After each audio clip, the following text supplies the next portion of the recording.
E se o problema não for o vento, mas o fato de você estar esperando ele mudar? Você está orando por mudança, mas só vai agir quando tudo parecer favorável. Eclesiastes 11, versículos 3 e 4 diz assim: Estando as nuvens cheias, derramam a chuva sobre a terra, e caindo a árvore para o sul ou para o norte, no lugar em que a árvore cair, ali ficará. Quem observa o vento nunca semeará, e o que olha para as nuvens nunca cegará. E se o que está te paralisando não é um problema em si, mas aquele seu desejo de controlar o que não tem controle, aquilo que não foi feito para você controlar. Vamos falar um pouquinho sobre isso neste vídeo, mas antes, deixa o like, se inscreva e ative o sininho. E também compartilhe para essas pessoas se inscreverem. E ajuda muito.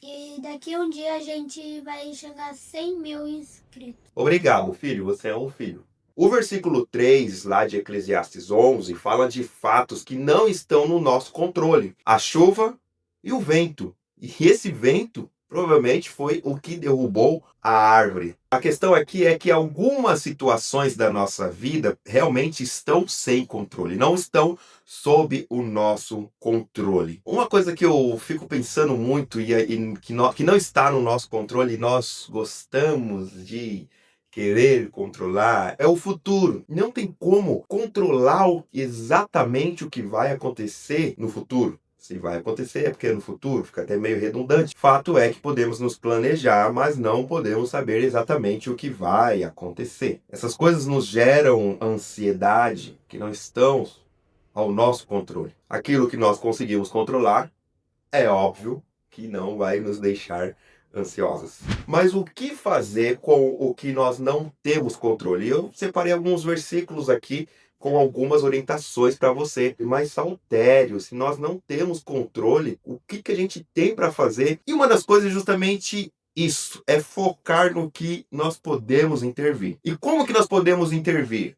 Com oração. Tiago 1:5 diz: se algum de vós necessita de sabedoria, peça a Deus que a todos dá liberalmente e nada lhes impropera. Ou seja, se você está passando por algum problema, alguma dificuldade, você pode pedir sabedoria para Deus, para que você consiga sanar. A questão é que muitos de nós não queremos orar, não queremos investir tempo. A gente fala gastar tempo, eu nem digo gastar, porque é investir tempo com o joelho dobrado, orando e falando com Deus. E orar não é só quando nós estamos de joelho dobrado e com o olho fechado. Você pode orar quando está lavando a louça, quando está dirigindo, deitado na sua cama. Você pode orar quando está caminhando. Isso é vida de oração. Orar em todo tempo. Em todo tempo, orai sem cessar, agradecer a Deus em todas ou por todas as coisas, em todo tempo estar em oração. Isso significa, sabe o quê? Conexão com Deus, conexão com a inteligência infinita, que é Deus,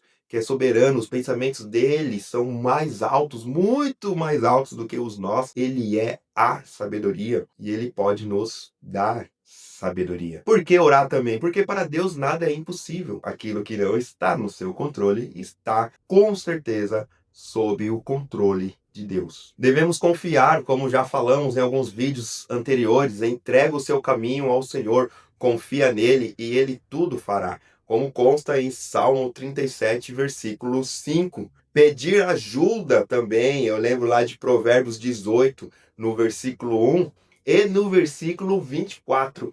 O versículo 1 de Provérbios 18 diz assim: busca satisfazer o seu próprio desejo aquele que se isola. Ele se insurge contra toda sabedoria. Está dizendo que a pessoa que se isola, na prática, é a pessoa que acha que não precisa de mais ninguém, que é autossuficiente, que não precisa de ajuda. E a sociedade em si, como o nome já diz, é sociedade. Não tem como viver sozinho, não tem como você ter tudo sozinho. Alguma coisa ou outra você vai precisar de alguém. Você vai na padaria comprar pão, então você precisou que o padeiro fizesse o pão e o balconista te atendesse. Mas vamos lá, o primeiro versículo do capítulo 18 de Provérbios diz isso, e o último versículo, que é o versículo 24, diz assim: o homem de muitos amigos deve mostrar-se amigável, mas há um amigo mais chegado do que um irmão. Aqui nessa versão tá um amigo mais chegado do que o irmão. Então assim, primeiro Jesus, nosso amigo, ele mesmo diz, ó, não vos chamo mais de servos, mas de amigos. O ponto que eu quero trazer é que nós precisamos de outras pessoas. Então uma das coisas que nós podemos fazer quando estamos diante de uma coisa que não temos controle é pedir ajuda, pedir conselhos. Provérbios fala sobre a multidão de conselhos, o quanto isso é benéfico. Claro que não é sair ouvindo tudo o que se diz,